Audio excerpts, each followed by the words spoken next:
learned in the previous lecture. So last lecture we learned electron configurations. I hope you still remember. So alpha principle, we follow 4 rules.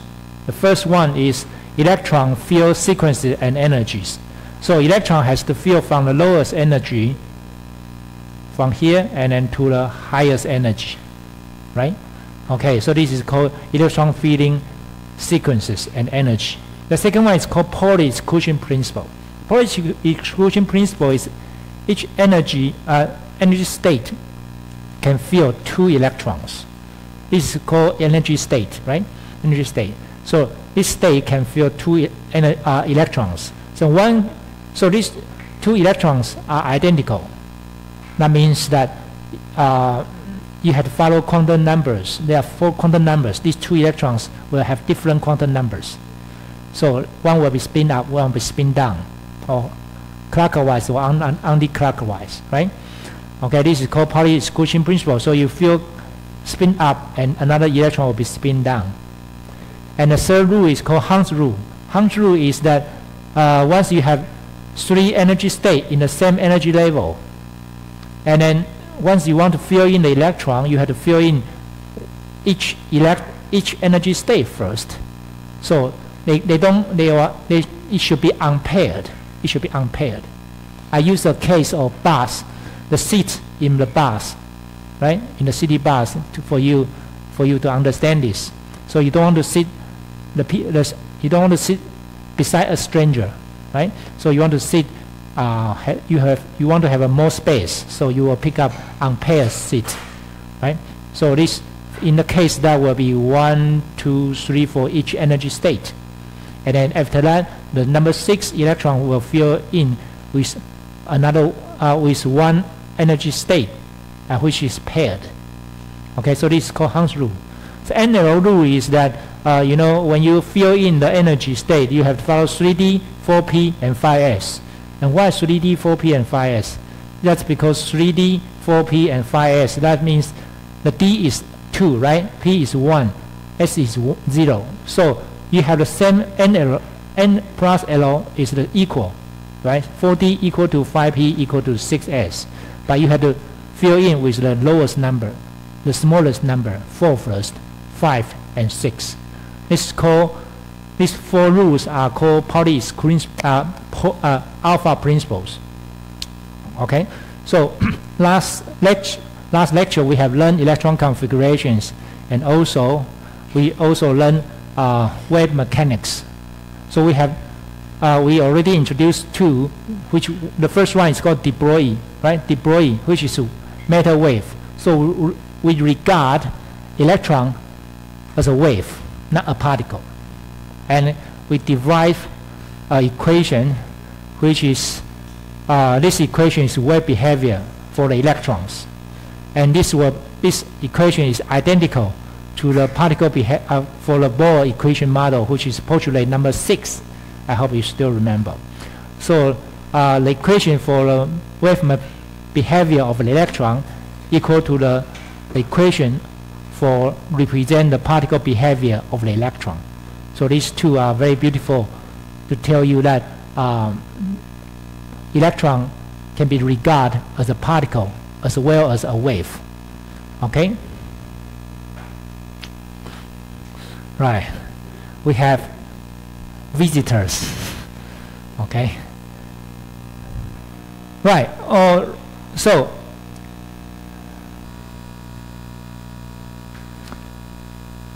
sorry, I forgot. So this is the first one. The second one is called Heisenberg's uncertainty principle. The Heisenberg uncertainty principle tells us that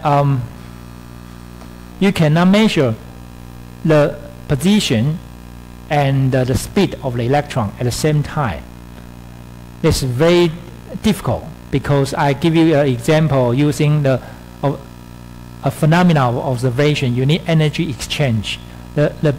One of example is once you want to observe something, you need to use photon to observe. And with the energy and the wavelength of the photon, it's very difficult to realize the position of the electron in some place, in a certain place with a certain velocity. And so in the end, the Pauli, he gave us this equation. He gave us this equation, right? This is the uncertainty of momentum, which is uncertainty of velocity, and this is uncertainty of position. So these two get together will be bigger than this number. And so let's say if we have an assumption like if the distance is uncertainty of the distance is about 1 angstroms in the case of hydrogen, that means it's already 2 sides of the hydrogen atom already. So even this big size, this is very different differences, and you still have 50% error. So this is not correct. Okay, this is not precise. Okay, so after that we develop a kind of probabilistic models, which is uncertainty model. Okay, so this is what we learn. This is what we learned from the previous lecture. And today, let's talk about the third wave mechanics, the third topic, which is the Schrodinger equation. And this is a very beautiful equation and wonderful equation. And everybody recognizes. So Schrodinger, he took de Broglie's motion of the electron as a wave and also developed a wave equation. So he found out an equation to represent quantum electron, Okay? So as you know, we know that this is called traveling wave. The traveling wave doesn't work, right? Traveling wave doesn't work in a system, so it should be standing wave. So the system of the electron is electron behavior as a wave. That's for certain. Okay, because we found out the electron diffraction and we found out the uncertainty, right? So electron is bound and confined in the atoms. So he's saying that, okay, let's think electron as a wave, and also let's think electron is confined in the orbital and cannot run away. So the analysis of a bound system, we use a string theory. We use a stream. This is a stream. This is a stream. Right. This stream is. Have you heard about string theory? Okay. You know, now we don't regard this world as only 4 dimensions, which is space and time. No. Now this world has 11 dimensions. There are another dimension which is hidden in the in another space, in another dimension. So this is called string theory. Okay, have you heard about this? 超弦理论. Have you heard about this? Super string. Anyway, this is, you know, this is very interesting topic. But anyway, this the string theory is out of scope in our lecture. But anyway, let's regard this as a stream. So there are 2 kinds of waves. The first one is called traveling wave, which doesn't work in this system. And the second one is called standing wave. And this is a bound system. It's bound in this environment. So let's assume we have a few cases. The first one is the simple one, which is n equal to 1. This string length, and then this is the only one. And so this is the L, right? This is the amplitude. Okay, in the case of 2, you have a node here, right? In the case of n equal to 2, you have node, right? So n equal to 3, okay, and etc. n equal to 4, 5, 6, 7. So you can have many different cases. This all fit in this system, right? It can be this, it can be this, it can be this, it can be the others. Right, so how can you write an equation to represent these cases? So let's assume this is y-axis, this is x-axis, and then length is L, right? So I'm sure in your high school, the solution, this is a model of the string as a simple harmonic oscillator. So solution will be this. This is equation to represent these cases. So y equal to a cosine kx plus b sine kx. The k will be n, which is integer number, times pi divided by L.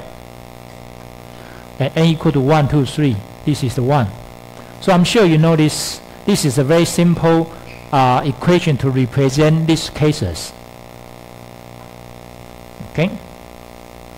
So these modes of the vibration in that stream are quantized. Why? Quantized, right? Because this only, you can change only n, why? N is a proportion of the y, which y is a function of n. So this n is 1, 2, 3, so it's quantized.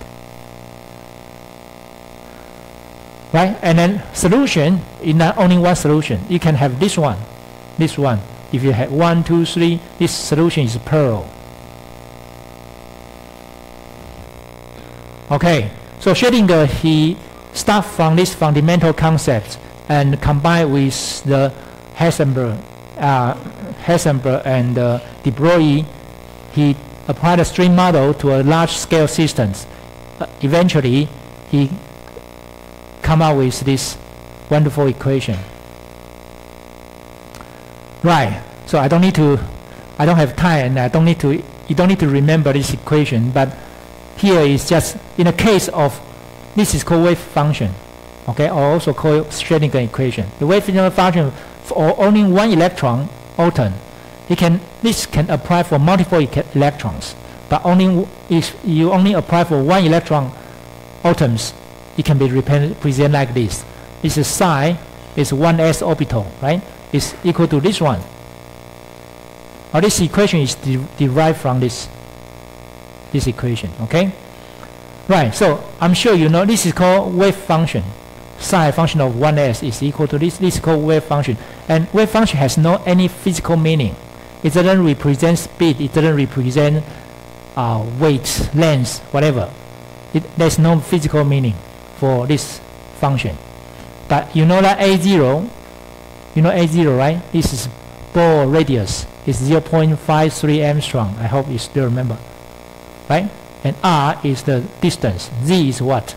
Atomic number, right? It depends on you are talking about hydrogen or helium 2 plus, helium plus or lithium 2 plus, for example. So you can have a function for 2s orbital, psi 2s, psi 2p, 2px, 2py, and 2pz. So this is called wave function. So then you might think, well, if this function has no physical meaning, so what can I represent the orbital shapes? What's the shape of the orbital? Or what's the size of the orbital? So this one, the psi times psi star is the absolute. This is absolute value of this is a proportional to the probability to find electrons in a regional space. So although this has no physical meaning, but if you use this and with times with psi star to get this as a absolute value, and this will represent the probability of finding electrons. So this is kind of probability model, right? So, and this what we can call is called electron density function. Electron density function. So electron density function, for example, if you have this, you put in 1s in this equation, and this you can find out the probability of the find electron is something like this, which is you can find electron here with a high probability, and here will be low probability. Okay, but you get together, the probability is what? Is 1. Okay, so this is the region of the space. So it looks like a sphere. It looks like a sphere. So, and we regard this as a kind of orbital shape. Orbital shape. Right? Okay, and this is what we called eigenfunction. Okay, I hope you learned this. You are second year, right? So engineering mathematics, have you learned this eigenfunction? No, no eigenfunction. 工程数学没有学 eigenfunction 吗？还没有。Right, anyway. So the answer you can get is called eigenvalue. So this is eigenfunction, and you can get eigenvalue. But anyway, you don't need to remember these equations. Just that you know that if you have this Schrodinger equation and you have specific orbital, and you get the absolute value for this orbital equation, and with its anti-function, then you can get a probability of finding the electrons, which is the electron density function, right? This is electron density. And if you put the density together, put them together, probability get them together, you will get an orbital shape. So the solution of Schrodinger equation give a permit energy value called eigenvalue. And then the wave functions corresponding to eigenvalue are called atomic orbital. So according to this wonderful equation, and you can realize the radius probabilities, like 1s, 2s, because you know you have this, right? 1s, 2s, 2p, 2, something like this. So radius probability is like this. So x-axis is to represent the distance away from the nucleus. For example, this is nucleus, and this is the distance r, okay, electrons from the nucleus. So the electron probability is like this. 1s is like this. So you can realize this is the highest probability. And of course, you know the area, you add up, you sum up the area, that will be equal to 1, right? 1 will be somewhere here. Okay, this is the shape of the 2s, this shape of the 3s. So you realize if you regard this, the peak in this place, you can get something like this. Okay, 1s, 2s, right? And 3s. Okay, and don't mix up with this color. This color doesn't mean anything. This color just tell you you have some knot, which is you find nothing here. You find electron. Electron cannot be here. But it's very likely electron will be here, and probably 3% will be here. Just give you a roughly idea. Okay, so this is what we call orbital shape. So if you make it as a 3-dimensional, it looks like this. I just want to remind you again, the color doesn't mean anything. Okay, just let you distinguish the different layers only. Okay. So the electron probability, I just let you know that this is s orbital, right? According to Schrodinger equation, you realize this is the s orbital of 1s, 2s, 3s. So you know already 1s, 2s, 3s. How about p and d? This is 2p. 2p looks like 2p. There are 3 energy states, right? So you can represent 2px, 2py, and 2pz. According to in the space, you have x-axis, y-axis, and z-axis.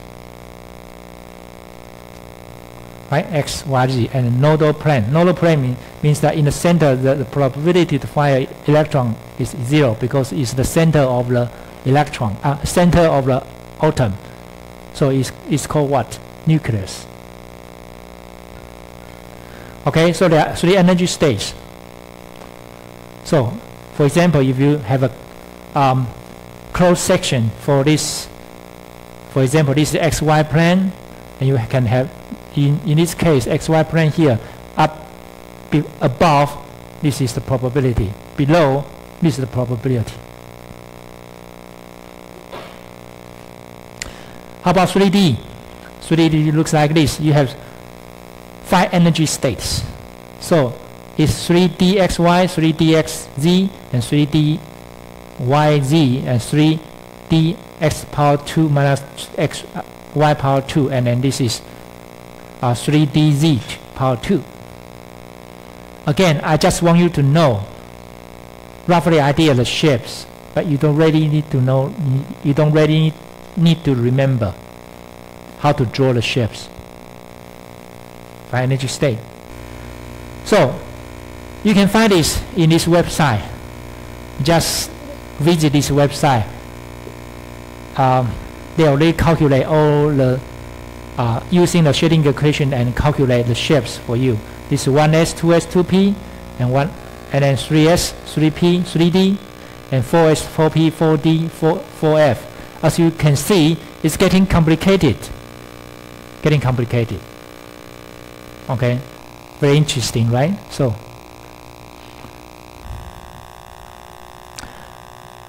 please visit this. So Heisenberg and Schrodinger, of course, they got Nobel Prize. Especially Schrodinger, he's one of the fathers of the quantum mechanics, and he got Nobel Prize in physics in 1933. Very good, very great people of this great scientist. Right. So these are the 3 topics I want to introduce to you about wave mechanics. Again, you don't need to remember these equations, just let you have a roughly idea.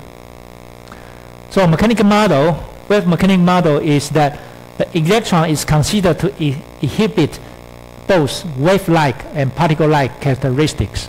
That's now we know, because you have Bohr atomic model using wave electron as a particle, and you have Schrodinger equation, you use electron as a wave, right? So that's what we call wave-particle duality. So electron, if we regard electron as a wave, a matter wave, which is different from the light wave. You know, light wave, the photon has no mass, but electron has a mass. So you cannot use Planck-Einstein equation to represent the electron, right? The Planck-Einstein equation is for light. Okay, excuse me. Right, so the electron position is that the electron is no longer treated as a particle moving in a discrete orbital. Right, the electron's position is described by a probability distribution of all electron cloud. Okay, these figures tell you the differences between the Bohr atomic model and the wave mechanical model. On this line, on the right hand side of this line, this represents the Bohr atomic model, which tell you that electron, this is orbital electron here, and this is orbital, and this electron will definitely, that means probability is equal to 1, right? This is 1, okay, and then this is this is Bohr atomic model.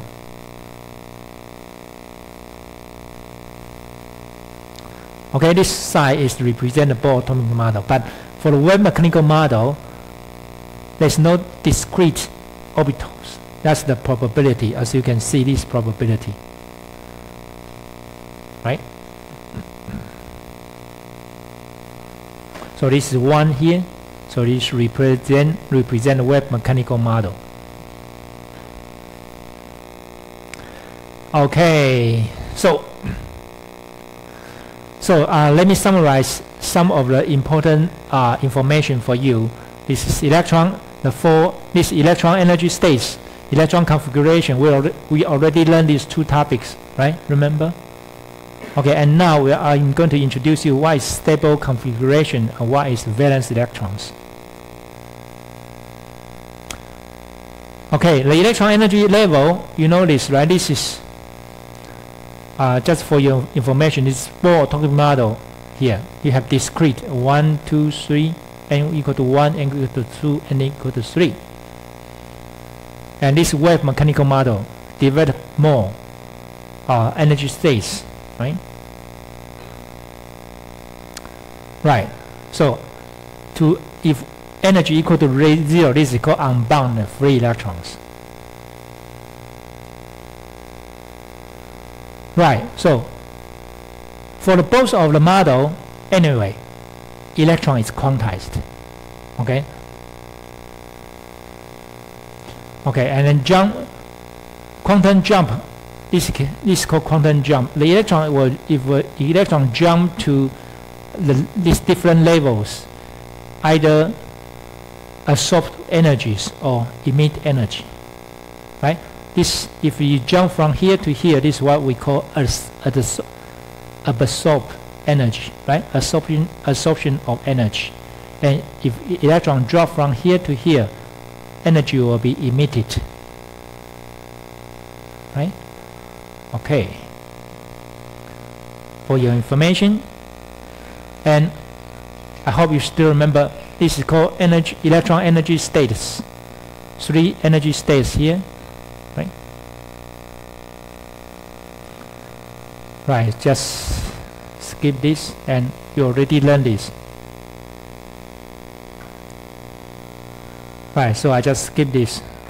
So electron configurations, I hope you remember this is Christmas tree. Right? We follow Pauli exclusion principles. And hydrogen 1, you have this called electron configuration, which is 1s. Right? Lithium is 1s2, 2s1. This is called electron configurations. And how to give this, for example, the sodium is 1s2, 2s2, 2p6, and 3s1. How can we know this? You follow Christmas tree, right? Christmas tree here. This is called alpha principle. Right, so now let's think of, does any rules or any similar, any things we can find in these electron configurations. So scientists find out that there's something interesting in these electron configurations. For example, this is electron configuration, right? So hydrogen is 1s, helium is 1s2.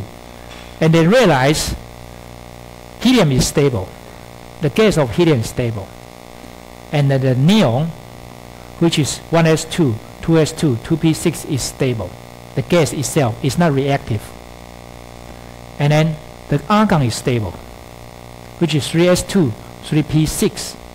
And they also realize krypton is stable, which is 4s2, 4p6.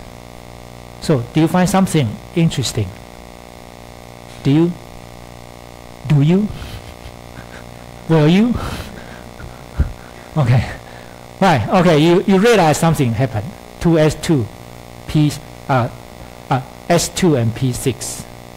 So s2 and p6 seems, if you have the electron configuration, if the element or atoms, if the element has the electron configuration such as s2, p6, it will always is very stable. And interesting thing is, it's all line on this line here, of course, right, in the periodical table. So others, they are not that stable, but S2, P6 is stable. So most elements, electron configurations is not stable. And then, if it's not stable, how are we going to count why it's not stable? Or how can you count the electrons? So this is what we call valence electrons. The valence electron is that the valence electron is loose in the unfilled shell. So for example, this element, there are 5 electrons which are in the outermost shell. And these 5 electrons will be called valence electron. Valence electron. Okay, the filled shell are more stable. You see that this shell is stable because the electron is, the electron configuration is S2P6. So the numbers of electrons in the outermost valence shell govern its bonding behavior.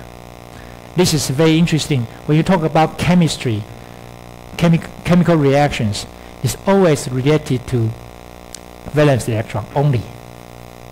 Okay? Or you are talking about physics, something we see to do with is behavior, properties of the metals, property of the materials. It's always related to valence electron, because inside the valence electron, if you talk about the stable configurations, it's because it's very stable. You cannot change. So all the chemical property or physical property cannot be changed. But you can do is you change or you tune or you do something to these valence electrons. So elements with the same numbers of valence electrons are grouped together in the periodical tables of the elements, like 1s, S1, S2, S2P1, right? Blah, blah, something like this. So they are grouped together. I hope you remember I told you 1s, 1s, 2s, right? 2p, something like this. So for example, carbon has 6, the atomic number is 6, so you have 6 electrons, right? So it's 1s2, 2s2, 2p2. So if you want to get S2P6, you still need 4 electrons, right? So this is what we call valence electron. This outermost shell electrons we call valence electron. Okay, because you lack of 2 electrons, right? 4 electrons, S2 and P6, but you only have 2 electrons here, so you need another 4 electrons. And then if you put these 2 electrons together, these 4 electrons will be called valence electrons.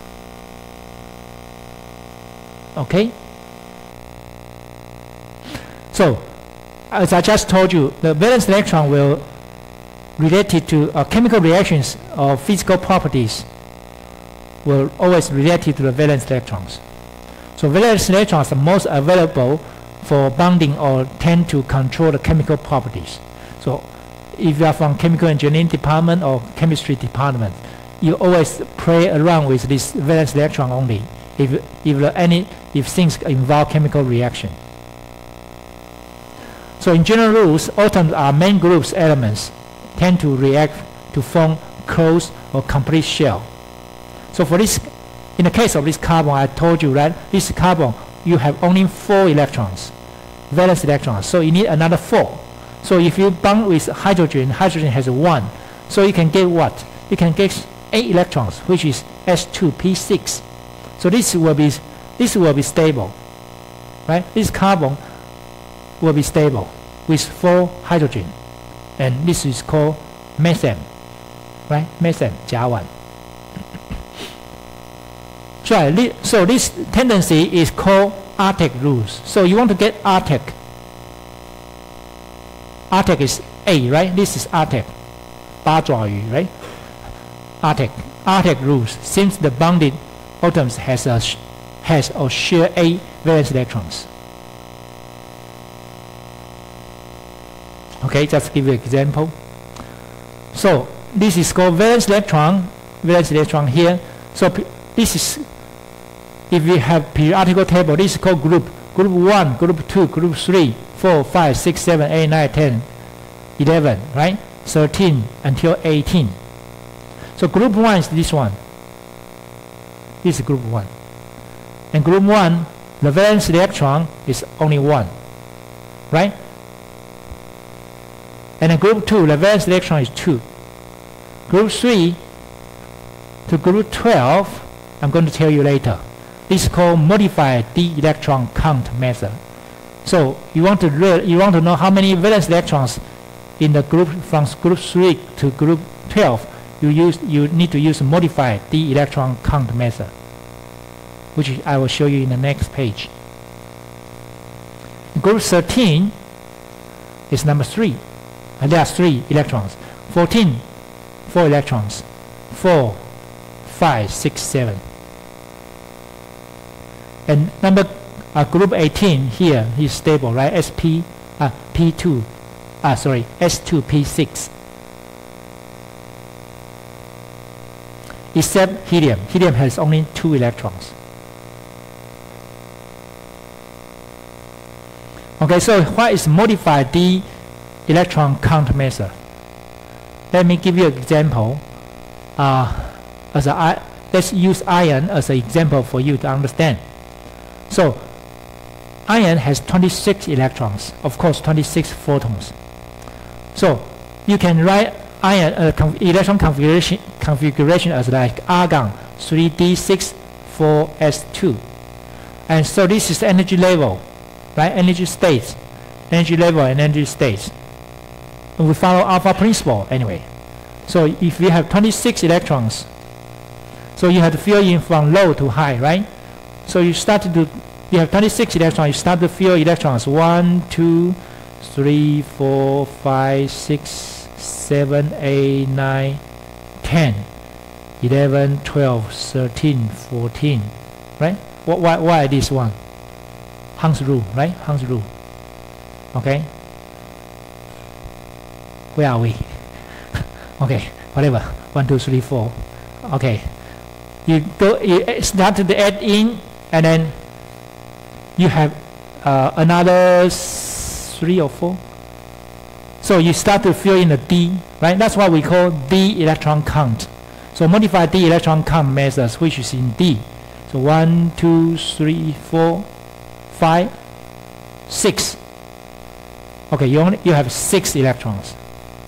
So these 6 electrons will be in the outermost shell. So the valence electron will be 6. Will be 6. Okay. So that's what we write: 1s2, 2s2, 2p6, 3s2, 3p6, 3d6. You know, you shouldn't write something like this because this is not followed by alpha principle. So this is 3d6. This is covalent electron. So this number of electrons is in the outermost shell. Double is bonding behavior. So this is not 4s2 because it's here. Okay. So valence electron not only govern chemical reactions, but it also related to electrical conductivity, which is physical properties, right? So for example, if you have atom like this and you have 5 valence electrons, and these 5 electrons is not stable, it can be easy to run away. That's what we call what? Ionization. You need energy to make this electron move far away from the atom. So this is what we call ionization energy, right? So the valence electrons are also responsible for electrical conductivity of the elements, which may be divided into metal, non-metal, and the semiconductor or material. So the valence electrons has a small ionization energy, right? Because if this electron, you want to move this electron away from this atom, the energy is required much higher than this electron, right? So if we move this away, far away from this element, from this atom, this will be called free electrons. So free electrons can move under the influence of the electrical fields, and their motion constituent to electrical currents. So if this becomes free electron, and I just apply an electrical field from positive to negative, so this electron will move to positive direction, right? Because electron charge negatively. Okay, so copper, aluminum, silver, and gold are examples of good conductor. We are going to talk about this in chapter 3, I think, the property of the element. So this ground state, all the electrons occupy the lowest possible energies according with the foregoing restrictions, and an atom is said to be a ground state. You just notice, and valence electrons. So many of the physical and chemical properties of the solid are based on these valence electrons. So everything we talk is related to valence electron. It's nothing to do with the nucleus, the photon and neutron. Okay? Right, and stable configuration, I just told you. Right? So neon, argon, krypton. So important things, electronic structures govern the properties. So this electron, the location of the electron is very important, especially valence electron. Okay, electrical, chemical, whatever. So the word is very simple, right? When you talk about chemical reaction or physical properties is always related to these 4 electrons in the case of carbon. Right? Okay. Right, this is the Nobel Prize winner. We don't talk about the things in the nucleus, but there are many fundamental studies related to the nucleus, in the nucleus, like you know, we call 基本粒子, right? Principal particles, and there are many principal particles, right? Right. So let's move to the section 2.4, the periodic table. That will be the very another topic we want to talk. Right, before we go, right, so now we go to periodical table. I'm sure this is periodical table is your nightmare when you are in junior high school. You have to remember, right? You have to remember the elements in the position of the periodical table. So but periodic table is a very great invention, and it tells us many informations. So that's why we are going to talk about this today. So, but before we go to periodical table, let's start from history. You know, I like to talk about stories. So in the story, that you know what's going on and how this great man developed these wonderful words. Okay, wonderful words. That you stay here. So history of model, I think Dalton is the first one who created the model. We know that already. And after that, property model, you know,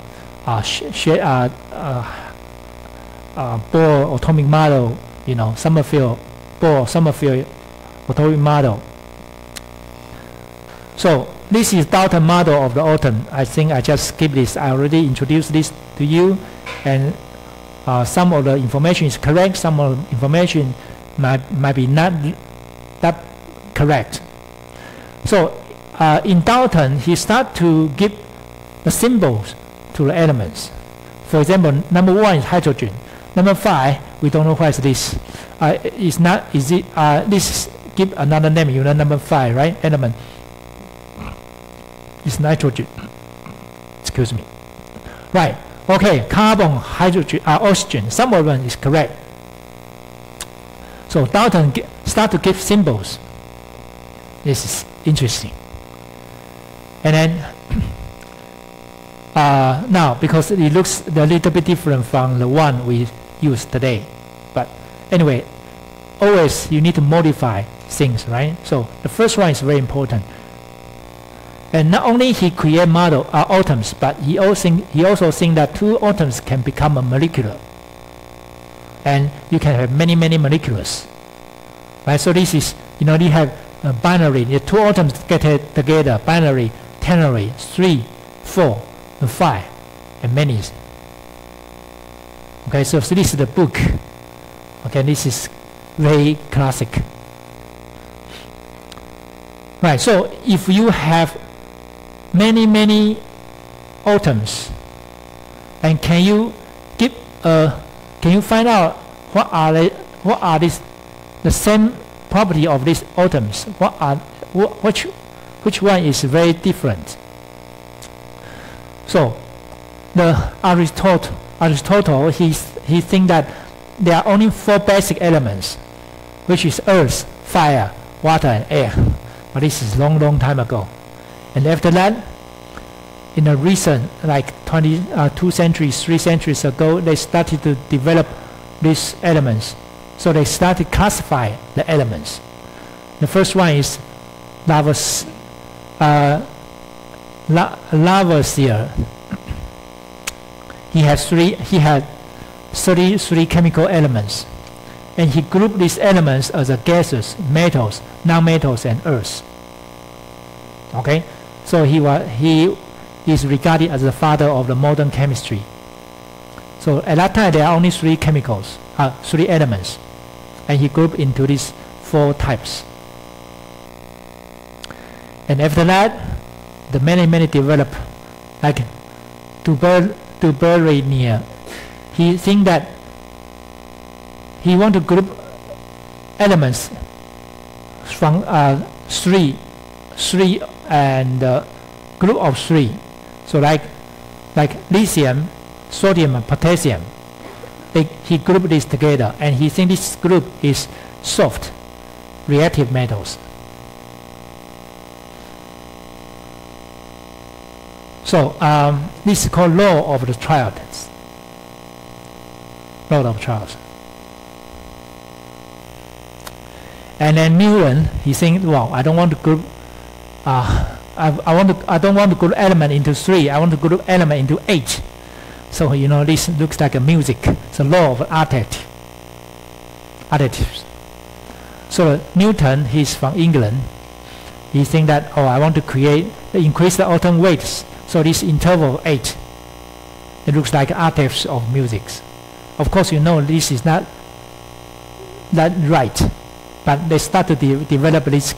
They start to think of and to group these elements. So the first one we know nowadays is the Mendeleev periodic table. So when Mendeleev developed periodic table, he put the element looks like this. There are some spaces which haven't invented in his age. So this is empty. We don't know why is this, but he predict this element will behave like this and this, very close to the same groups. And after that, scientists find out this element and report that Mendeleev is right. So Mendeleev is the best known for creating the periodic tables of elements in 1869.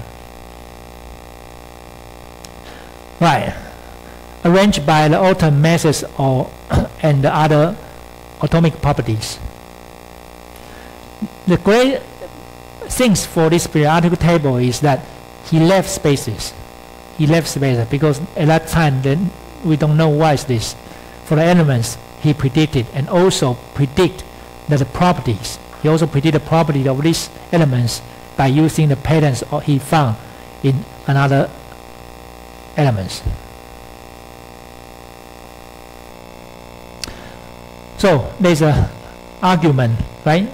Because Mendeleev is from Russia, and Mayer, he also developed almost the same periodical table.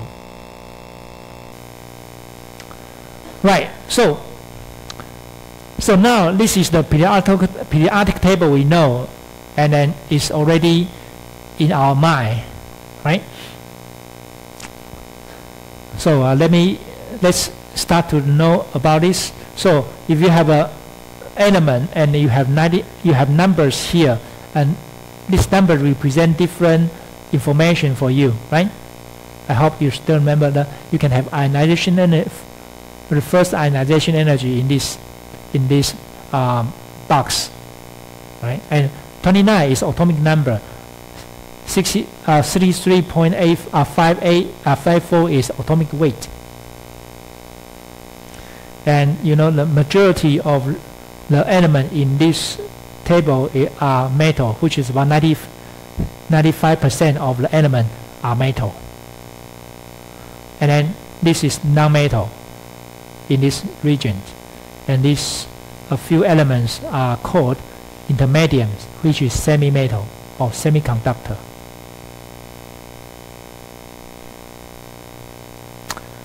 Right. Okay. And in this table you took this rare earth series out, and to have this line here, and then arsenide series is here.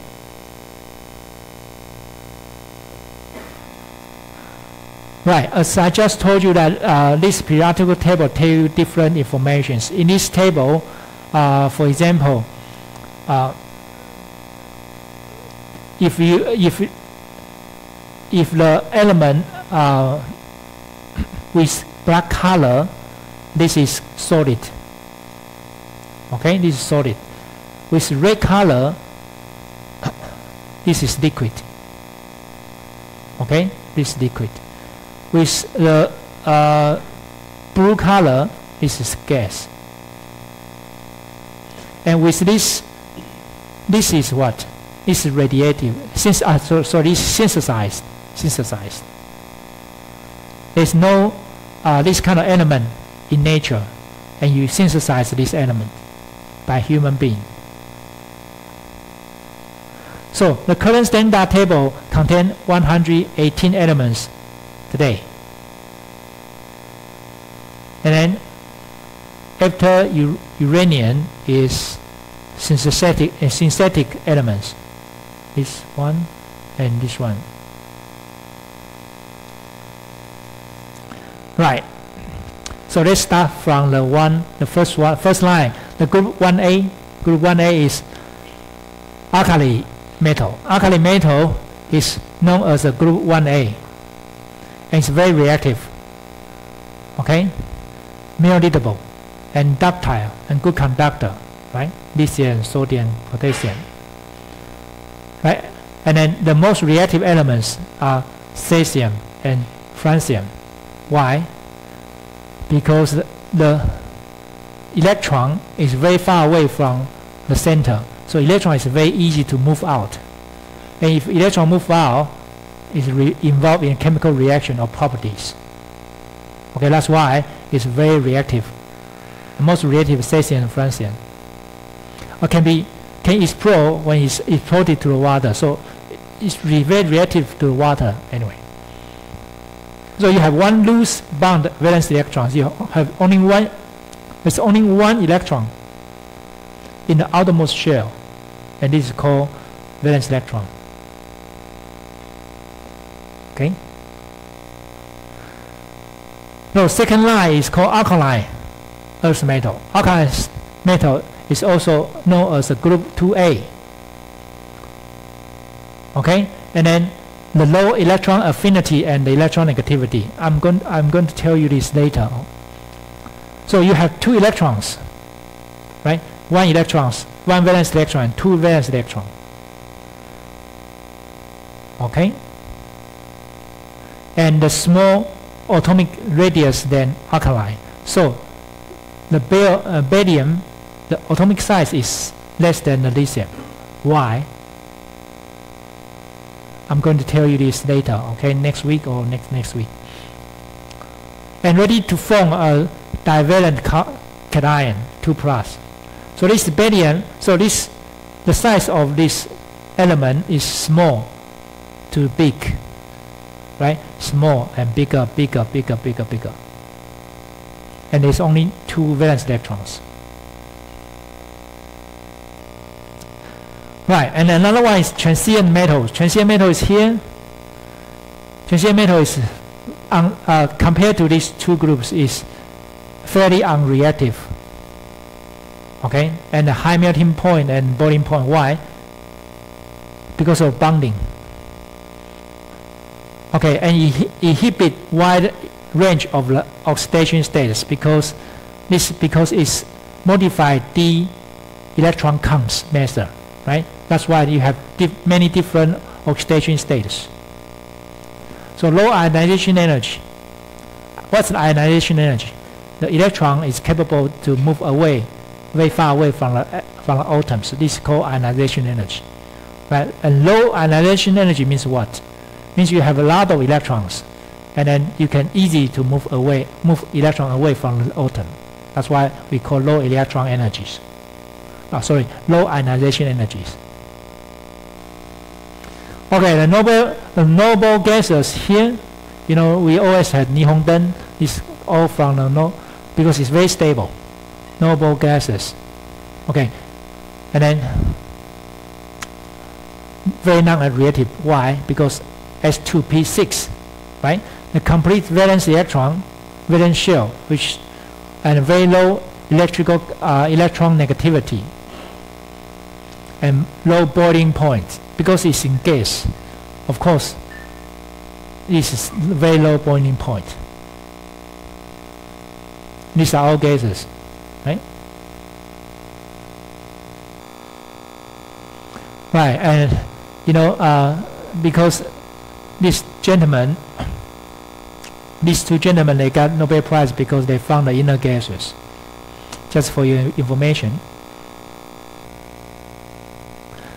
Right, so next one, the group, we also call this 7A, a 7A group. Okay, they have 7 valence electrons and a very high electron negativity. What is the electron negativity? How much is the kind of index to tell you how much this element like electron? And very high electron negativity means that the group of this element, or group this element like electron very, very much. Why? Because this S2 P7, P6, P5.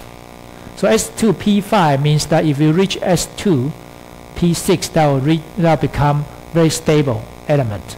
So that's why they like electron very, very much. And this group doesn't like electron very, very much because they want to throw away 1 electrons in order to get S2 P6 atomic stability. Okay, so very high, and also so these two groups like each other very much. Why? Because this want to have 1 electron. This one want to throw away 1 electron. So highly reactive with the alkaline metal and alkali metal and alkaline earth.